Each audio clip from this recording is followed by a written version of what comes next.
BJP को बंगाल में उखाड़ के फेंकना चाहते हैं तो ममता बनर्जी को पहले उखाड़ना होगा, क्योंकि ममता बनर्जी बंगाल में आरएसएस का एजेंट है।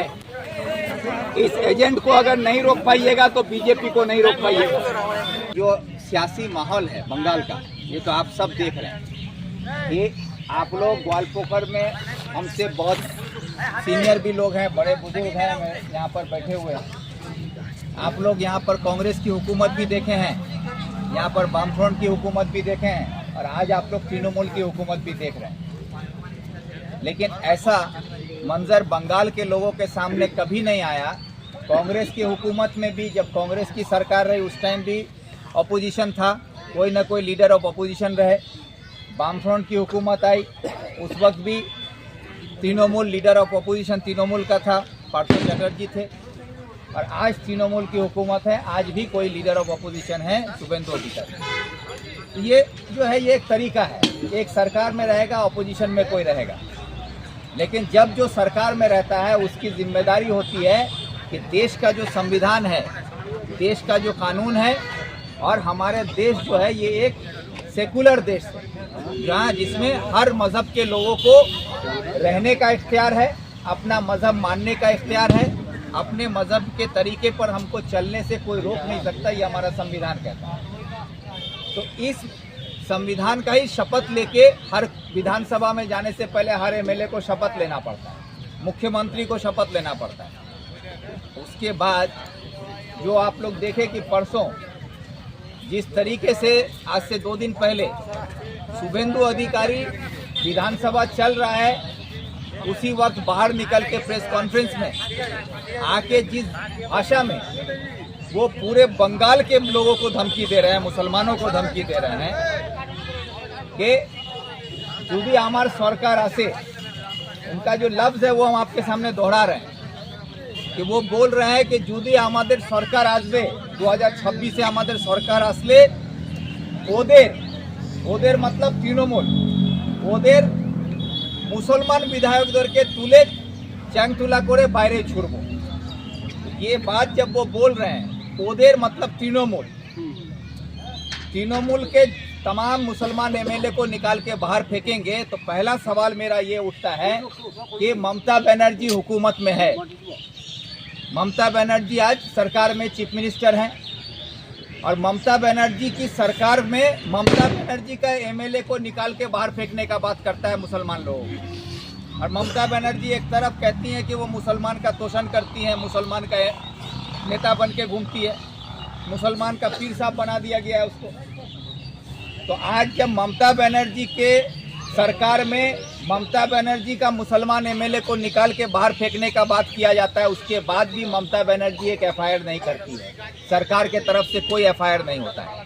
तो ये बात आपको समझना होगा कि जब ममता बनर्जी के मुख्यमंत्री होने के बाद ममता का मुसलमान एमएलए को निकाल के फेंकने का बात किया जाता है, उसके खिलाफ कार्रवाई करने का हिम्मत ममता बनर्जी में नहीं है, कार्रवाई नहीं करती है, सरकार एफआईआर नहीं करता है। कल अगर बीजेपी आप लोगों पर हमला करेगा तो क्या ये ममता बनर्जी आपको बचाने आएगी? जब अपना एमएलए के लिए खड़ा नहीं हो रही है, जब अपना एमएलए के लिए खड़ा नहीं होती है, तो वो आम बंगाल के लोगों के लिए कभी खड़ा नहीं होगी, सिर्फ अपना सियासी उल्लू सीधा करेगी। इसलिए ये बात को समझिएगा। इसीलिए जब ये हालात को देखते हुए हमको ये एहसास हुआ कि पूरे मगरबी बंगाल में शुभेंदु अधिकारी जिस तरह से खुलेआम एमएलए के नाम पर धमकी दे रहा है, जब हमारा चुना हुआ एमएलए महफूज नहीं रहेगा तो उसको चुनने वाला आम आदमी क्या महफूज रह सकता है? नहीं रह सकता। तो इनके तरफ से बोलेगा कौन? आज बोलना चाहिए था सरकार को, ममता बनर्जी को, जो खुद पुलिस मंत्री हैं, उनको चाहिए था केस करके शुभेंदु अधिकारी को अब तक जेल में डाल के रखना था। लेकिन ममता बनर्जी ने ऐसा नहीं किया। तब मैं आप लोगों के साथ पूरे मगरबी बंगाल में जो दहशत का माहौल पैदा किया गया है, उसका मुकाबला करने के लिए उसके खिलाफ आवाज़ उठानी ज़रूरी थी। इसलिए मुझे लगा कि एफआईआर करना ज़रूरी है, और मैंने शुभेंदु अधिकारी के खिलाफ चकलिया थाना में एफआईआर दर्ज किया। मगरबी बंगाल में हलचल मच गया, और ये हलचल मचना तो आज पूरे मगरबी बंगाल में इसको लेके चर्चा है, आप लोग भी देख रहे हैं। अखबार में, टीवी में, मोबाइल में, हर जगह। तो ये जो हलचल फैला, तो आज एक विक्टर, आज आपकी तरह मैं भी एक आम आदमी हूँ। आज मैं एमएलए नहीं हूँ, एमपी नहीं हूँ, कुछ नहीं। मैं अपनी पार्टी का एक नेता हूँ, लेकिन किसी संवैधानिक पद पर मैं नहीं हूँ। लेकिन एक जिम्मेदार नागरिक होने के नाते ये मेरा फर्ज बनता है, और सियासी तौर पर आप लोग मुझे जो इज्जत देते हैं, आप लोग जो नेता मानते हैं, तो ये मेरी जिम्मेदारी बनती है कि आपकी हिफाजत के लिए आवाज़ उठाना मैं अपनी जिम्मेदारी समझा, इसलिए मैंने एफआईआर किया। और ये एफआईआर करने के बाद आज आप नाटक देखिए कि जब ये एफआईआर हो गया तो ममता बनर्जी इसके खिलाफ कोई कार्रवाई नहीं की, बल्कि विधानसभा में निंदा प्रस्ताव लाया गया। ये निंदा प्रस्ताव क्या होता है जानते हैं? ये घर के अंदर बैठ के, विधानसभा जो घर है उसके अंदर बैठ के ये बोला गया कि शुभेंदु अधिकारी जो बयान दिया है उस बयान से सरकार सहमत नहीं है। शुभेंदु अधिकारी जो बोला है उसको हम लोग नहीं मानते हैं, बंगाल का आवाम नहीं मानता है, सरकार नहीं मानती है, इसका हम लोग निंदा करते हैं। इतना ही प्रस्ताव लाके उसको सरकारी तौर पर दस्तावेज जो बनता है उस दस्तावेज में दर्ज करके अलमारी में बंद कर दिया गया। अब अगर आप 20 साल के बाद कभी खोल के देखिएगा तो आपको वहाँ पर मिलेगा कि हाँ, शुभेंदु अधिकारी नाम का कोई आदमी था जो पागल था, पागल के तरह कुछ बोला था, उसके खिलाफ सरकार ऐसा निंदा प्रस्ताव लाए, वो अलमारी में मिलेगा। लेकिन शुभेंदु अधिकारी के खिलाफ कानूनन कोई कार्रवाई नहीं होगी। कोई सरकार एफआईआर नहीं की, नहीं उसको गिरफ्तार किया जाएगा।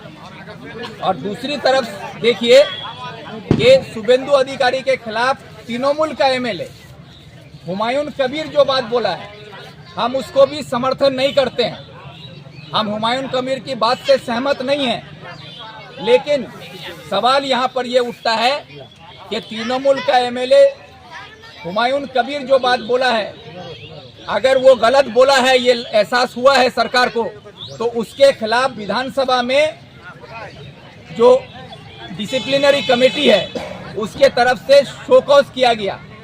अगर भाई हुमायूं कबीर के बयान पर शोकॉज हो सकता है तो शुभेंदु अधिकारी पर शोकॉज क्यों नहीं हुआ? ये सवाल नहीं उठता है? ये सवाल है कि नहीं कि दोनों आदमी एमएलए है, हुमायूं कबीर भी एमएलए है, शुभेंदु अधिकारी भी एमएलए है। शुभेंदु अधिकारी बयान देता है तो उस पर कोई कार्रवाई नहीं होता है, और हुमायूं कबीर जो बोलता है उस पर शोकॉज होता है। तो शुभेंदु अधिकारी पर शोकॉज क्यों नहीं होगा?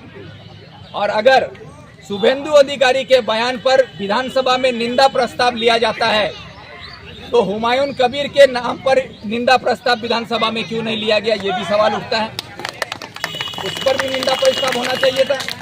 लेकिन यहाँ पर आप लोग देखिए कि ममता और मोदी जो एक है, बीजेपी और तृणमूल एक है, उसका सबूत मिलता है यहाँ पर कि शुभेंदु अधिकारी पर कोई कार्रवाई नहीं किया गया, ताकि वो मुसलमानों के खिलाफ उल जलूल जो चाहे बोल सकता है, उसको खुला साड़ के तरह छूट दे दिया गया कि तुम मुसलमानों को गाली दो, मुसलमानों के खिलाफ जो बोलना है, हिंदू मुसलमान में फसाद लगाओ, ये इसका पूरा छूट दे दिया गया उसको। और तृणमूल का ही एमएलए हुमायूं कबीर जब बोला उस पर शोकॉज कर दिया गया। क्यों?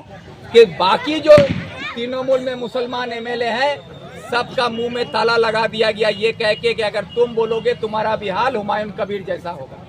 इसीलिए तृणमूल का कोई एमएलए कुछ नहीं बोलेगा। तो इसीलिए चाहे वो आपका ग्वालपोखर का मंत्री साहब हो जो बड़ा बड़ा बात कर सकता है, लेकिन मंत्री साहब के मुंह से भी अब एक लफ्ज नहीं निकलेगा शुभेंदु अधिकारी के खिलाफ। सबका मुंह में ताला लगा दिया गया। टीएमसी वाला माने या ना माने, लेकिन ये बात साबित हो गया कि आज पूरे बंगाल में सबसे पहला एफआईआर हम किए शुभेंदु अधिकारी के खिलाफ, और मेरा एफआईआर करने के बाद पूरे बंगाल में हलचल मच गया। तो अभी टीएमसी वाला ग्वालपोखर में जाके कल एफआईआर करता है, चकलिया में मेरे बाद एफआईआर करता है, करंदगी में एफआईआर करता है। तो ये लोग मानेगा नहीं, लेकिन इन लोग का भी नेता हम ही है कि हम जो करते हैं फिर मेरा ही पीछे चलना पड़ता है। हम अगर एफआईआर किए तो मेरा ही रास्ता पर ये लोग को चलेगा, लेकिन बोलेगा कि दीदी जिंदाबाद, ये नहीं बोलेगा विक्टर जिंदाबाद। फिर अंदर में घर के बैठ के बोलेगा विक्टर है ठीक चल गया, फिर घर में सब बोलता है विक्टर ठीक है। हाँ, तो ये बात को समझना होगा।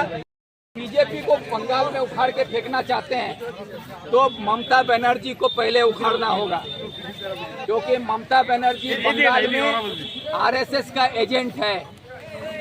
इस एजेंट को अगर नहीं रोक पाइएगा तो बीजेपी को नहीं रोक पाइएगा। यही कह के हम आप सबका शुक्रिया अदा करते हैं।